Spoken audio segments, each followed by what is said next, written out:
Un cagnolino tra le braccia affettuose di una ragazza, l'azzurro e il verde dei paesaggi montani, il fucsia acceso a indicare affetto ed energia positiva. Aveva una grande sensibilità Elena Chiandussi, la 33enne di Pozzolo del Friuli, deceduta martedì all'ospedale in conseguenza all'incidente stradale avuto sabato all'alba in via Pozzolo a Udine, una fuoriuscita con l'auto.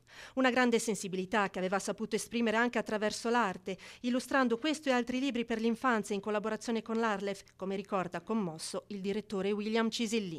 Ci ha veramente colpito e rattristato la scomparsa di Elena, che qualche anno fa, insieme alla mamma, ha ideato questo libretto in lingua friulana che si chiama Storie di un Chianut.